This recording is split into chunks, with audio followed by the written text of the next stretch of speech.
Traders 29th September வர Monday அன்னைக்கு smart மணி கான்செப்டை யூஸ் பண்ணி இந்தியன் மார்க்கெட்ஸில் எப்படி ட்ரேட் பண்ணுறது அப்படிங்கிறத பற்றி நான் ஒரு வெபினார் கண்டக்ட் பண்ணுறேன். சப்போஸ் உங்களுக்கு இன்ட்ரெஸ்ட் அப்படின்னா டிஸ்கிரிப்ஷன் லிங்க் இருக்குது, அதை யூஸ் பண்ணி ஜாயின் பண்ணிக்கங்க. நம்ம வெபினாரில் சந்திக்கலாம்.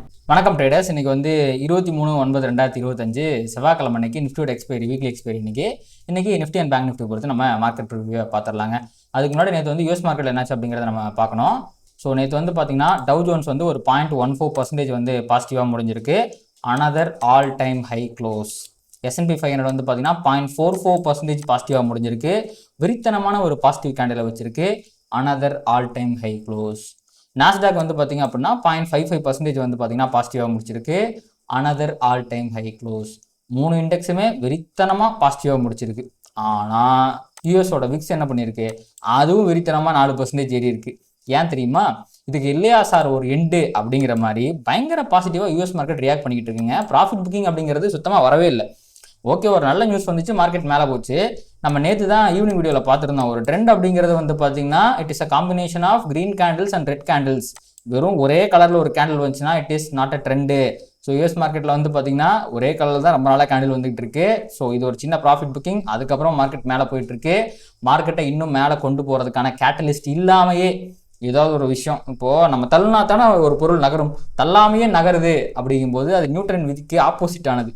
அதன்படி பார்த்தீங்க அப்படின்னா இப்போது யாரும் தள்ளாமல் தான் மார்க்கெட் மேலே போயிட்டு இருக்கு.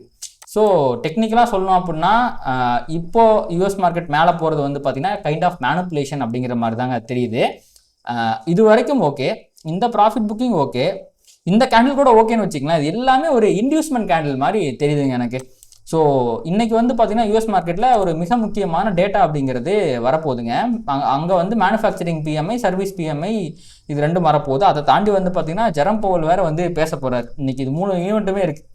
ஸோ இப்போதைக்கு மார்க்கெட்டோட எக்ஸ்பெக்டேஷன் என்ன அப்படின்னா, அடுத்த அக்டோபர் 29 அடுத்த மீட்டிங் இருக்குது. இன்னும் ஒரு மாதத்துக்கு மேலே இருக்குது. அந்த டேட்டில் இன்னொரு 25 basis point interest rate cut பண்ணிடுவாங்க.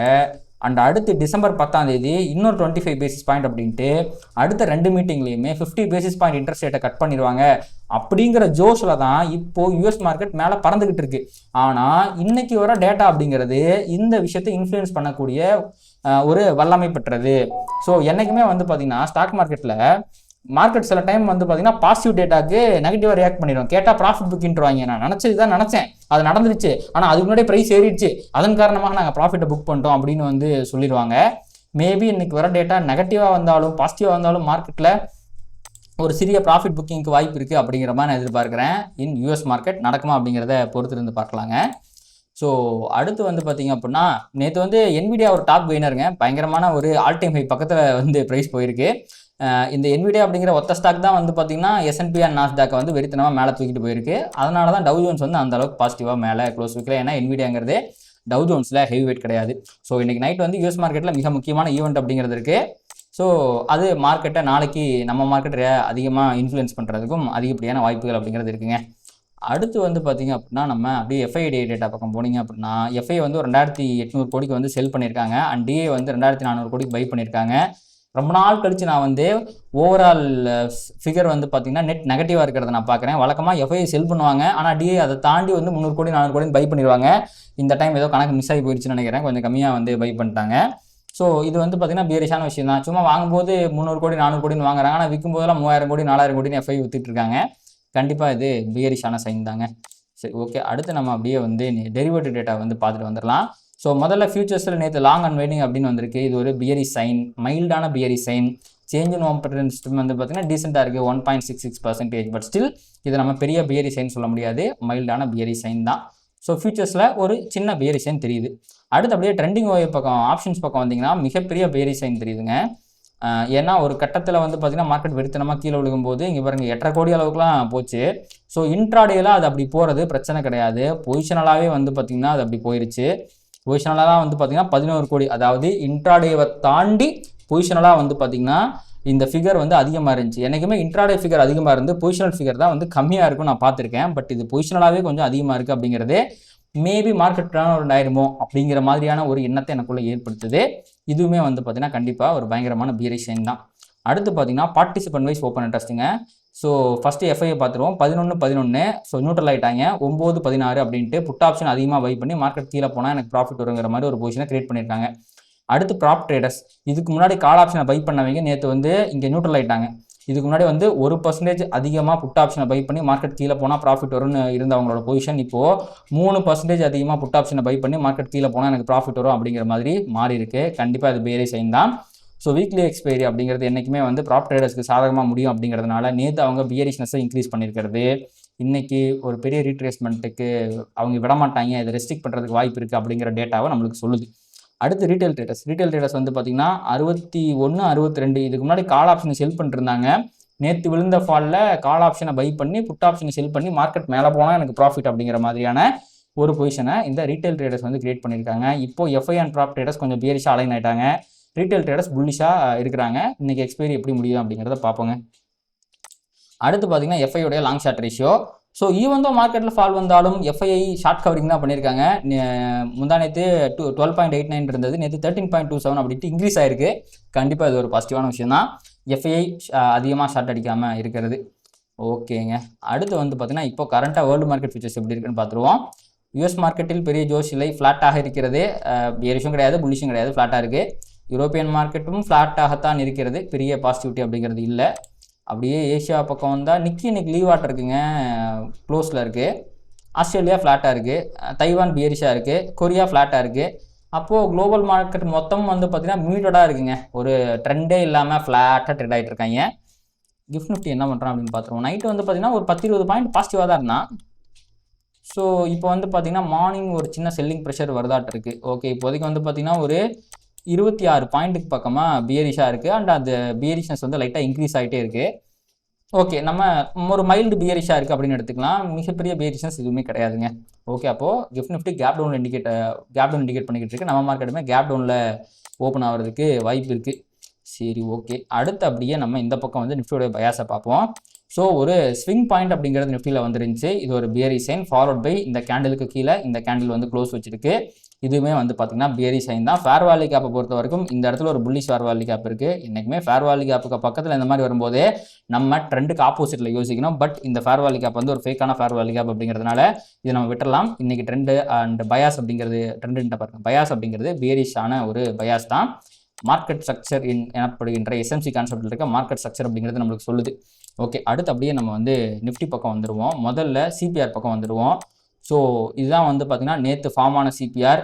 என்ன தான் வெறி கொண்டு ப்ரைஸ் மேலே போனாலும் நான் நினச்சேன் நேற்று இந்த சிபிஆர் டச் பண்ணிடுவோம் அப்படின்ட்டு. அப்போ அந்த சிபிஆர் டச் பண்ணாமல் ஒரு விர்ஜின் சிபிஆரை போட்டிருக்கான். அண்ட் ப்ரைஸ் பாருங்கள், இந்த S1க்கு கீழே க்ளோஸ் வச்சாலே வந்து பார்த்திங்க அப்படின்னா அது ஒரு பீரியஸான சைன் தான்.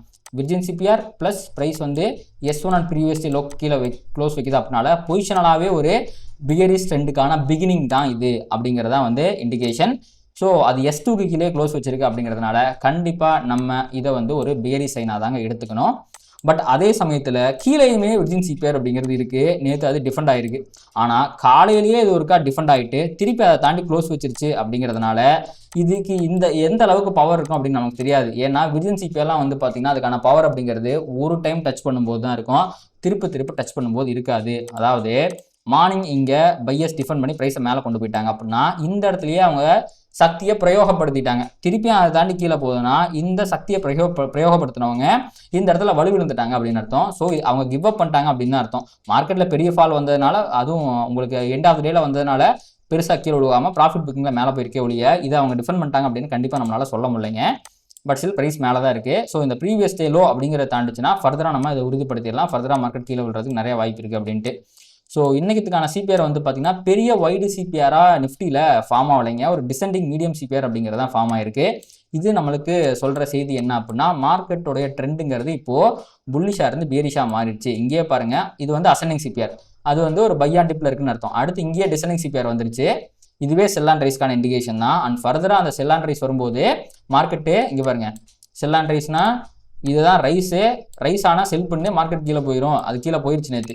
அகைன் இன்னைக்கு வந்து பார்த்தீங்க அப்படின்னா செல் அண்ட் ரைஸ் தான் வந்திருக்கு. ஸோ டிசெண்டிங் சிபிஆர்னா செல் அண்ட் ரைஸ் தான் வந்திருக்கு. அப்போது இன்றைக்கி மார்க்கெட் மேலே போனாலுமே கீழே விழுறதுக்கு தான் வாய்ப்பு இருக்குது அப்படிங்கிறது தான் சிபிஆர் சொல்லுது. அப்படி கீழே விழுறதுக்கு வாய்ப்பு இருக்கக்கூடிய மிக முக்கியமான இடங்கள் அப்படிங்கிறது இந்த 25,300 கிட்ட இருக்கிற R1ம் அதுக்கு மேலே இருக்க ப்ரீவியஸ் டே ஹையும். இதை தாண்டும் போது தாண்டது கொஞ்சம் கஷ்டம். இங்கே போகும்போது ப்ரைஸ் வந்து ரிவர்ஸில் கொடுக்கறதுக்கு வாய்ப்பு இருக்குது அப்படிங்கிறது தான் இந்த சிபிஆர் நம்மளுக்கு சொல்லக்கூடிய விஷயமா இருக்குங்க. இதை தாண்டி நீங்கள் மார்க்கெட் ஸ்ட்ரக்சர் வைஸ் வந்து பார்த்தீங்க அப்படின்னா கிட்டத்தட்ட சிபிஆர் சொல்லக்கூடிய அதே இடங்களில் லிக்விடிட்டியும் நம்மளுக்கு இருக்குது. அதாவது 25,288 ஃபாலோட் பை 25,317. இது ரெண்டுக்கிட்டையுமே வந்து பார்த்திங்கன்னா மிகப்பெரிய ரெசிஸ்டன்ஸ் அப்படிங்கிறது இருக்குது. ப்ரைஸ் இங்கே போச்சுன்னா ரிவர்ஸில் கொடுக்கறதுக்கு நிறையா வாய்ப்பு இருக்குது. ஆனால் அதே சமயத்தில் இதை தாண்டும் பொழுது ஃபர்தராக நல்லதொரு பையிங் ப்ரெஷர் வந்து மேலே போகிறதுக்கும் வாய்ப்பு இருக்குது. ஸோ பொறுத்து இருந்தால் பார்க்கணும். இது வந்து இந்த 25,288 அண்ட் 317 ரெண்டுமே அஸ்பர் எஸ்எம்சி கான்செப்ட் மிக முக்கியமான லிக்விடிட்டி ஏரியாவாக இருக்கிறதுனால ஒரு நல்லது ஒரு ரெசிஸ்டன்ஸாக இருக்கிறதுக்கு வாய்ப்பு இருக்குங்க. அண்ட் அதை தாண்டி பாருங்கள், இந்த லிக்விடிட்டிக்கு மேலே இந்த இடத்துல ஒரு பியரிஷ் ஃபேர் வேல்யூ கேப்புமே இருக்குது. அப்போது இதை தாண்டி இது வந்து ஆர்டர் பிளாக். இந்த 25,317 அப்படிங்கிறது ஆர்டர் பிளாக். இது எல்லாமே ஐ திங்க் லோயர் டைம் ஃப்ரேமில் தான் நான் இதை போட்டிருக்கேன்னு நினைக்கிறேன். 15 மினிட்ஸில் போட்டிருப்பேன்னு நினைக்கிறேன். இருங்க செக் பண்ணிப்போம். 15 மினிட்ஸில் போட்டிருக்கேன். அப்போது இன்கேஸ் மார்க்கெட் மேலே போச்சுன்னா சிபிஆர்ட்டையும் அந்த இடத்துல நிறையா ரெசிஸ்டன்ஸ் அப்படிங்கிறது இருக்குது. மார்க்கெட் ஸ்ட்ரக்சர் வைஸும் அந்த இடத்துல நிறையா ரெசிஸ்டன்ஸ் இருக்குது. ஸோ 288 317 ஒரு 30 பாயிண்ட் ரேஞ்சுன்னு வச்சுங்களேன். இது வந்து ஒரு மிக முக்கியமான ரெசிஸ்டன்ஸ் ஏரியாவாக இருக்குது. அதே மாதிரி ப்ரீவியஸ் டே லோ இருக்குது பாருங்கள், 25,152. அது மிக முக்கியமான சப்போர்ட்டுங்க. ப்ரைஸ் வந்து இதை நேற்று இதை வந்து டிஃபெண்ட் பண்ணி மேலே ஏற்றிருக்காங்க. அப்போது இதை தாண்டி இப்போது நேற்று இந்த ப்ரைஸை டிஃபெண்ட் பண்ண அவங்களுக்கு உண்மையாலுமே பவர் இருந்துச்சு அப்படின்னா இதை இன்றைக்குமே அவங்க டிஃபெண்ட் பண்ணணும். ஆர்எல்ஸ் இந்த பக்கம் வரவே விடக்கூடாது. ஸோ ஒன்ஸ் இதை தாண்டி ஒரு க்ளோஸ் வச்சிருச்சு அப்படின்னா ஆல்ரெடி டிசெண்டிங் சிபிஆர் தான் இருக்குது அப்படிங்கிறதுனால மார்க்கெட்டில் ஒரு செல்லிங் ப்ரெஷர் வரதுக்கு கூட நிறையா வாய்ப்பு இருக்குங்க. என்ன போகுதுங்கிறத பொறுத்து இருந்து பார்க்கலாம். அடுத்து அப்படியே நம்ம பேங்க் நிஃப்டி பக்கம் போனோம் அப்படின்னா பேங்க் நிஃப்டியில் இது வந்து நேற்று ஃபார்ம் ஆன சிபிஆர், நேற்று நடந்த ப்ரைஸ் ஆக்ஷன் டெய்லி சிபிஆரில். ஸோ ப்ரைஸ் என்ன பண்ணியிருக்கு அப்படின்னா மேலே போக ட்ரை பண்ணிச்சு. Descending CPR R1 previous day high கிட்ட போய் கரெக்டாக ஒரு ரிவர்ஸில் கொடுத்து ப்ரைஸ் கீழே போய் S1 ப்ரீவியஸ் டே லோக்கு கீழே க்ளோஸ் வச்சிருக்கு. நிஃப்டி வந்து S2 கீழே க்ளோஸ் வச்சிருச்சு, பயங்கர பியரிஷாக இருக்குது. பட் பேங்க் நிஃப்டி S1 கீழே தான் க்ளோஸ் வச்சிருக்கு. அப்போது கொஞ்சம் தான் பியரிஷாக இருக்குது அப்படின்னு சொல்ல முடியும். ரெண்டாவது நம்ம முன்னாடி சொன்ன பார்த்தீங்களா சிபிஆருக்கு ஒரு டைம் தான் பவர் இருக்கும் அப்படின்ட்டு. இங்கே பாருங்கள், அந்த பவரை காட்டி இந்த இடத்துல ப்ரைஸை தூக்கலாம், கொஞ்சம் மேலே போச்சு. ஓகேங்களா? அப்போது நேற்று கேப் டவுனில் வந்து நிஃப்டியோட விர்ஜின் சிபிஆர் காரணமாக இப்போ நிஃப்டி மேலே போனால் பேங்க் நிஃப்டிங்கிறது நிஃப்டியில் இருக்க ஹெவி வெயிட் தான், அது மேலே போயிடுச்சு. ஆனால் திருப்பி பாருங்கள், அதை தாண்டி க்ளோஸ் வச்சு தான். அப்போது ஒரு டைம் தான் விர்ஜின் சிபிஆர்லாம் பவர், ரெண்டாவது டைம் பவர் இருக்குன்னு சொல்ல முடியாது. இங்கே பாருங்கள், ரெண்டாவது டைமும் இது வந்து போயிருக்கு. பட் அதையுமே தாண்டி டிஃபெண்ட் பண்ணி கீழே வந்துட்டாங்க. அப்படிங்கும்போது பேங்க் நிஃப்டியுமே கொஞ்சம் பியர்ஸோட கைக்கு போயிடுச்சு அப்படிங்கிறது தான் இதுலேருந்து தெரியுது. பட் ஸ்டில் இங்கே பாருங்கள், இந்த 55,096 54,982 வரைக்கும் பேங்க் நிஃப்டியில் கீழே ஒரு விர்ஜின் சிபிஆர் இருக்கிறது. இது ஒரு வைடு சிபிஆராகவும் இருக்கும் பட்சத்தில் இது ஒரு நல்ல சப்போர்ட்டை பேங்க் நிஃப்டிக்கு கொடுப்பதற்கு அதிகப்படியான வாய்ப்புகள் அப்படிங்கிறது இருக்குது. ஸோ இன்றைக்கி மார்க்கெட் கீழே விடும்போது இந்த இடம் ஒரு பேங்க் நிஃப்டிக்கு மிக முக்கியமான சப்போர்ட்டாக இருக்கும். பேங்க் நிஃப்டிக்கும் ஒரு கனெக்ஷன் இருக்கிறதுனால அது நிஃப்டிக்கும் ஒரு சப்போர்ட்டை ப்ரொவைட் பண்ணும். ஒரு சப்போஸ் ஃபால் வந்துச்சுன்னா அது ரெஸ்ட்ரிக்ட் ஆகிறதுக்கு வாய்ப்புகள் அப்படிங்கிறது இருக்குது. ஸோ இதுதான் வந்து பார்த்திங்கன்னா இன்றைக்கி பேங்க் நிஃப்டியில் ஃபார்ம் ஆன சிபிஆர். நேற்று வந்து பார்த்திங்கன்னா நிஃப்டியில் தான் ஒரு டிசெண்டிங் மீடியம் சிபிஆர் ஃபார்ம் ஆச்சே ஒழிய பேங்க் நிஃப்டியில் ஒரு டிசெண்டிங் வைடு சிபிஆர் அப்படிங்கிறது தான் ஃபார்ம் ஆயிருக்குங்க. இதற்கு என்ன அர்த்தம் அப்படின்னா மார்க்கெட் இன்னைக்கு கன்சாலிடேட் ஆகிறதுக்கு வாய்ப்பு இருக்குது அப்படிங்கிறது தான் ப்ரைஸ் சொல்லுது. அதே மாதிரி மார்க்கெட் வந்து செல் அண்ட் ரைஸில் இருக்கும் அப்படிங்கிறது சொல்லுது. ஸோ ஒன்றா மார்க்கெட் கன்சாலிடேட் ஆகணும், தனி மார்க்கெட் மேலே போச்சுன்னா கீழே விழுறதுக்கு அதிகமான வாய்ப்பு இருக்குது அப்படிங்கிறத சொல்லுது. அப்படி விழுகக்கூடிய மிக முக்கியமான இடங்கள் அப்படிங்கிறது இந்த 55,570 ரேஞ்சில் இருக்குன்னு நினைக்கிறேன். அதே மாதிரி ப்ரீவியஸ் டே ஹையான 55,665 ரேஞ்சில் வந்து பார்த்தீங்கன்னா மிக முக்கியமான ரீசன்ஸ் இருக்குது. For one of other reason price மேலே போச்சுன்னா ரிவர்ஸ் ஆகிறதுக்கு அதிகப்படியான வாய்ப்புகள் இருக்குது. அதே மாதிரி ப்ரைஸ் கீழே வந்தாலுமே இந்த விர்ஜின் சிபிஆர் ஒரு நல்ல சப்போர்ட்டை ப்ரொவைட் பண்ணுறதுக்கு வாய்ப்புகள் அப்படிங்கிறது இருக்குது. ஸோ இதான் வந்து பார்த்தீங்கன்னா பேங்க் நிஃப்டியோடைய அனலிசிஸுங்க. ஸோ இப்போ ஓவராலாக சம்மரைஸ் பண்ணணும் அப்படின்னா ஆப்ஷன்ஸ் மார்க்கெட்டில் மிகப்பெரிய பியரிஷ்னஸ் அப்படிங்கிறது தெரியுது. ஃபியூச்சர்ஸில் சின்ன பியரிஷ்னஸ் அப்படிங்கிறது தெரியுது. ப்ரைஸ் ஆக்ஷனுமே வந்து பார்த்தீங்கன்னா கொஞ்சம் பியரிஷாக மாறின மாதிரி தான் இருக்குது. இது எல்லாமே நிஃப்டியில் ப்ரீவியஸ் டே லோவை சுற்றி சுழந்துட்டுருக்கு. ப்ரீவியஸ் டேல லோ வந்து பார்த்தீங்கன்னா இன்றைக்கி பிரேக் ஆகிற பட்சத்தில் பொசிஷனலாகவே மார்க்கெட்டில் ஒரு பியரிஷ் ட்ரெண்ட் வந்துருச்சு அப்படிங்கிறத கன்ஃபார்ம் பண்ணிடலாம். அது வரைக்கும் மேபி மார்க்கெட்டில் ரீட்ரேஸ்மெண்ட் வரது கூட வாய்ப்பு இருக்குது அப்படிங்கிற மாதிரி நம்புவோம். ஆனால் விர்ஜின் சிபிஆர் மேலே வந்திருக்கிறதுனால கண்டிப்பாக ப்ரைஸ் மேலே போனாலும் கீழே வரதுக்கு தான் வாய்ப்பு இருக்குது அப்படிங்கிறது சொல்லுது. அதை தாண்டி வேர்ல்டு மார்க்கெட்லாம் மியூட்டடாக இருக்குது. இன்றைக்கி நைட் ஈவெண்ட் வேறு இருக்குது, சில டேட்டாஸ்லாம் வரப்போகுது. அப்படிங்கிற பட்சத்தில் இன்றைக்கி மார்க்கெட் என்ன பண்ண போகுதுங்கிறத இன்ட்ரெஸ்டிங்காக இருக்க போகுது. கிஃப்ட் நிஃப்டி ஃப்ளாட்டாக தாங்க சுற்றிக்கிட்டு இருக்குது. அது ஒரு கேப் டவுன் இண்டிகேஷனை கொடுத்துக்கிட்டு இருக்குது. ஸோ என்ன ஆகும் அப்படிங்கிறத பொறுத்து வந்து பார்க்கலாம். அண்ட் இந்த மாதிரி மார்க்கெட்டை ப்ராப்பராக அனலைஸ் பண்ணி ட்ரேட் பண்ணால் மென்டர்ஷிப் ப்ரோக்ராமில் நீங்கள் வந்து ஜாயின் பண்ணிக்கலாம். லிங்க் வந்து பார்த்தீங்கன்னா கீழே டிஸ்கிரிப்ஷன் இருக்குது. அண்ட் வர நெக்ஸ்ட் மண்டே வந்து பார்த்தீங்கன்னா ஒரு வெபினாருமே நான் கண்டக்ட் பண்ணுறேன். ஃப்ரீ வெபினார் தான். சப்போஸ் உங்களுக்கு அதை ஜாயின் பண்ணி ஸ்மார்ட் மணி கான்செப்ட் தான் அதை வந்து டிஸ்கஸ் பண்ண போகிறேன். அதில் நீங்கள் ஜாயின் பண்ணிக்கணும் அப்படின்னாலுமே கீழே ரிஜிஸ்ட்ரேஷன் லிங்க் இருக்குது, கிளிக் பண்ணி ஜாயின் பண்ணிக்கங்க. அண்ட் இந்த வீடியோ உங்களுக்கு வந்து பிடிச்சிருந்துச்சு, யூஸ்ஃபுல்லாக இருந்துச்சு நினைக்கிறீங்கன்னா அதை லைக் பண்ணுங்கள், கமெண்ட் பண்ணுங்கள், ட்ரேட் பண்ணுற மற்றவங்களுக்கும் ஷேர் பண்ணுங்கள். அது யூடியூபில் அதை ட்ரிகர் பண்ணி நம்ம நிறையா பார்வையாளர் நம்ம சேனலில் கொண்டு வந்து சேர்க்கும். நன்றி. க்ரூட் ஆயிலை பற்றி நம்ம டெய்லியும் போட்டுக்கிட்டு இருக்கோம், அதை மறந்துட்டேங்க நான். ஸோ க்ரூட் ஆயில் வந்து பார்த்திங்கன்னா ட்ரெண்ட் அப்படிங்கிறது பியரிஷாக தான் இருக்குது. நம்ம ஸோ 1 hour டைம் ஃப்ரேமில் பாருங்களேன். ஸோ இதுதான் வந்து பார்த்திங்கன்னா ஒரு ஃபேர் வேல்யூ கேப். அங்கேருந்து வந்து பார்த்திங்கன்னா ப்ரைஸ் ரிவர்ஸ் ஆகுது. இது வந்து பார்த்திங்கன்னா மிக முக்கியமான லோ, அதையுமே வந்து பார்த்திங்கன்னா ப்ரைஸ் உடச்சிருக்கு. ஸோ பொசிஷனலாகவே கொஞ்சம் பார்த்திங்க அப்படின்னா க்ரூட் ஆயில் அப்படிங்கிறது பியரிஷாக தான் இருக்குது. டுவர்ட்ஸ் இந்த 61.45 அப்படிங்கிற லெவலை நோக்கி ப்ரைஸ் பயணிச்சுக்கிட்டு இருக்குங்க. ஸோ இந்த ஃபேர் வேல்யூ கேப்லேருந்தே ப்ரைஸ் ரிவர்ஸ் ஆகிருக்கு. அப்படிங்கும்போது இந்த ஃபேர் வேல்யூ கேப் டிஃபெண்ட் ஆகிற வரைக்கும் கண்டிப்பாக ப்ரைஸில் செல்லிங் ப்ரெஷர் வரதுக்கு தான் வாய்ப்பு இருக்குது. சப்போஸ் இந்த ஃபேர் வேல்யூ கேப்பை தாண்டி ப்ரைஸ் மேலே போச்சுன்னா ஃபர்தராக மேலே போகிறதுக்கு கூட வாய்ப்பு இருக்குது. ஸோ இதான் வந்து பார்த்தீங்கன்னா க்ரூட் ஆயிலோட ப்ரைஸ் ஆக்ஷன், இன்றைக்கி மார்னிங்கான ப்ரைஸ் ஆக்ஷன். அவ்வளோதாங்க. Thank you. Traders, stock market is all about probabilities and trading is all about risk management. இங்கே 100% ஒர்க் ஆகக்கூடிய ஒரு விஷயம் கிடையவே கிடையாது. இதை தெரிஞ்சுக்காமல் நீங்கள் ட்ரேட் பண்ணிங்க அப்படின்னா நீங்கள் லாஸஸ் பண்ணுறதுக்கு நிறைய வாய்ப்புகள் இருக்குது. அதனால் உங்களுடைய ஃபினான்ஷியல் அட்வைசரை கன்சல்ட் பண்ணிவிட்டு அதுக்கப்புறமா ட்ரேட் பண்ணுங்கள். இந்த வீடியோவில் நான் சொல்கிற எல்லாமே எஜுகேஷன் பர்பஸ்க்காக தான்.